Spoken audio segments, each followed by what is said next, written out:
believe I'm getting my nails done. And you said it was going to be fun. Welcome to MsMojo. And today we're counting down times when we got to see Chandler and Rachel's unique friendship, even though they weren't the most popular pairing on the show. You graduated magna cum laude, right? No. Ah, it doesn't matter. Number 10, the one with their fantasy hookup. I can't believe you came back. Don't say anything. Don't worry, this isn't exactly canon. When Janice asks the group if any of them have slept together, the audience is treated to a flashback episode revealing some interesting but unexpected pairings. Monica and Joey have a moment, and Phoebe and Ross almost get together. But Rachel and Chandler don't seem to have a spark. Excuse me, I seem to have dropped my ball. Yeah, so? And now I've picked it up again. Even though Rachel is newly engaged and initially snubs Chandler, she finds herself entertaining the idea of being with him. I just want you to take me and kiss me and make love to me right here, right now. While there's definitely some chemistry between these two, the development of their friendship throughout the series is far more meaningful than an imagined one-night stand. Apparently, neither of them remembered the night they shared a kiss at a college party. Hey! I'm in college and I'm in a band. Yeah, okay. Number 9, the one where Rachel follows her dream. The strongest friendships always involve honesty, even when the truth might be hard to hear.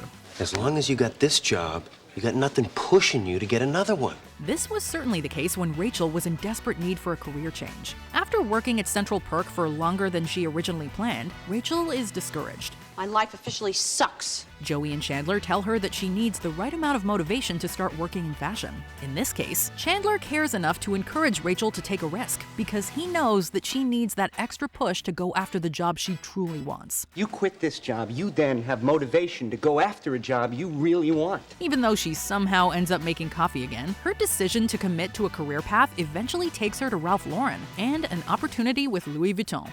Number 8, the one where Chandler and Joey miss each other. We've seen Rachel and Chandler support each other through failed relationships, but what about when there's friction between friends? In the second season of the sitcom, Rachel shows her empathy for Chandler when Joey moves out to live on his own. Casa de Joey. While Phoebe and Monica encourage Joey to talk to Chandler about being roommates again, Ross and Rachel take the opposite approach by telling Chandler to move on. He has moved on, okay? You have to, too. But no, you're just gonna have to accept the fact that you're just friends now, okay? You're not roommates anymore. When a friend is hurting, it can help to get them to push through the pain and focus on themselves. I promise you, he would definitely want you back. I'm telling you, there's no way he's moving back. As well-intentioned as Ross and Rachel were, Chandler's decision to get a new roommate ends with a bit of chaos. Get out now! Let's just say it's the thought that counts. Number 7, the one with Diane Keaton's tux. When it's time for Monica and Chandler's big day, Rachel's gig at Ralph Lauren comes in handy. On the one hand, there's a bit of drama when Chandler and Ross argue over their tuxedos. It's Batman's tux! Let me try it on. But at the center of it all, Rachel is a fantastic friend for setting the guys up with free garments that were worn by celebrities. Ooh, this one was Pierce Brosnan. Pierce Brosnan? Uh-huh. Are you serious? Yes. 007? This is James Bond's tux? Yeah. Oh, I have to get married in James Bond's tux. She's also considerate when she tries to avoid telling Chandler that the tux that fits him perfectly wasn't worn by the likes of James Bond or Batman. It was Diane Keaton's. Whose is it? Oh, does it matter? All that matters is that you look so handsome. Superfans with a keen eye for fashion might notice that the suit Chandler wears on his wedding day is not the one he tried on, so it seems he decided against Keaton's tux. Pronounce you husband and wife. Now kiss her again. Number 6, the one where Rachel helps Chandler quit smoking. Rachel did try to get Chandler to quit smoking in season 1 of Friends, but the bad habit stuck around throughout the years. When nicotine gum isn't doing the trick for him in the 3rd season, Rachel offers a hypnosis tape that she swears by. You don't need to smoke. Cigarettes don't control you. You are a strong, confident woman who does not need to smoke. Even though this tape ends up having an odd effect on his behavior, it's clear that Rachel truly cares about Chandler and his well-being, even if her methods may seem silly to others. Hey, how are those tapes working out for you? You know what? Pretty good. Yeah? Good. I haven't smoked yet today. I feel great and confident. That is a stunning blouse. Funnily enough, when Rachel gets peer pressured into smoking with her coworkers, Chandler and Monica are the ones who call her out on it. You don't have to smoke. Just say you want to get some fresh air. Yeah, I could do that. Number 5, the one where they're pathetic losers together. You're a pathetic loser, right? Oh, yeah. Set. Despite their lack of screen time together, Rachel and Chandler have a lot in common.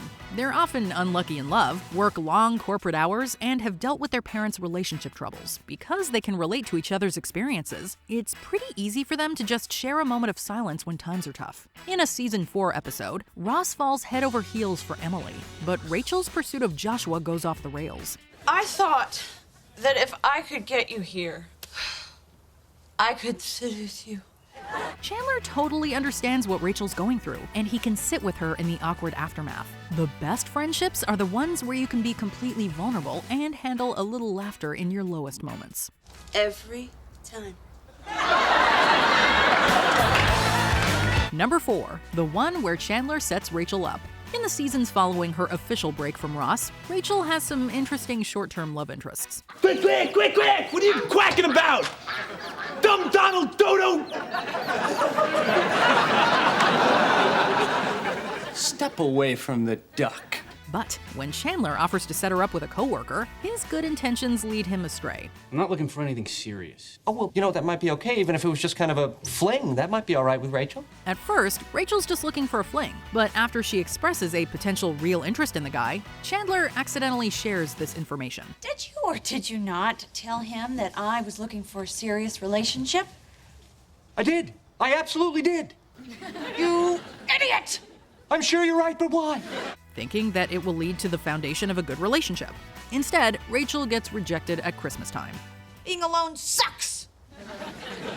Hey, you know what? You're gonna meet somebody. You're a great catch. You know, when I was telling all those guys about you, I didn't have to lie once.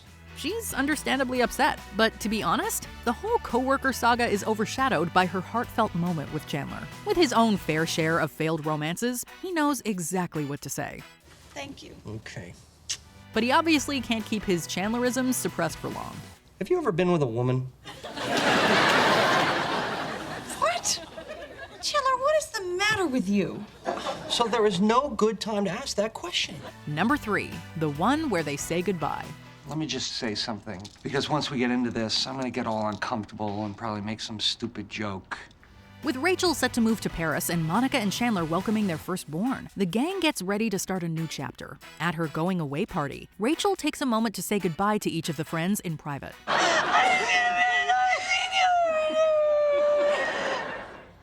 What? With the girls, the tears inevitably start flowing, We love you too. leading the guys to wonder what's coming for them. When it's Chandler's turn, we get to see a truly beautiful moment between the two. It shows that Rachel and Chandler have a wonderful sense of care and love for each other, and that their friendship would be incomplete without a touch of humor. Just go. I can't. Number 2, the one where they strike a deal. Pairing work with pleasure is usually a recipe for disaster. You're not the boss of me. Yeah, you are. This 4th season fiasco begins when Chandler hooks up with Joanna, Rachel's boss at Bloomingdale's. When their affair leads to Rachel finding Chandler handcuffed in Joanna's office, the two friends argue and bargain their way to a resolution. You never see Joanna again. Never. You never come into this office again. Fine. You give me back my Walkman. I never borrowed your Walkman. While Chandler just wants freedom, Rachel needs him to stay put so that Joanna doesn't find out that Rachel snuck into her office. Although they ultimately work out a proportionate deal and there are no hard feelings, this wild scenario is a perfect example of just how hilarious these two can be when they squabble. Would you please just... Before we continue, be sure to subscribe to our channel and ring the bell to get notified about our latest videos. You have the option to be notified for occasional videos or all of them. If you're on your phone, make sure you go into your settings and switch on notifications. Number 1, the one where they both love cheesecake. You've got to try this cheesecake. Oh, you know, I'm not that much of a sweet tooth. Oh my god, so creamy. The hall between the friends' apartments has seen plenty of drama, but little can compare to Rachel and Chandler's cheesecake situation. It begins innocently enough. An impossibly delicious cheesecake meant for a neighbor is accidentally delivered to their floor. It was at the front door when I got home. Somebody sent it to us. When they get a taste of just how good the dessert is, Rachel and Chandler are unable to give up the first or second cake. With other plots focusing on Monica and Ross bickering about a cousin's wedding and Joey and Phoebe's canceled date conflict, this episode offers a perfect snapshot of Chandler and Rachel's friendship and sense of humor. On their roller coaster of guilt and bargaining, they are not afraid to be sarcastic and absolutely shameless together. You can't return a box after you've opened the box. What? Why not? Because it's too delicious. What Friends pairing do you think is underrated? Let us know in the comments. Well, maybe you could go to school here next year and we could totally hang out. Oh, yeah. There is a plan. Why don't I just start taking my smart pills now? Do you agree with our picks? Check out this other recent clip from MsMojo. And be sure to subscribe and ring the bell to be notified about our latest videos.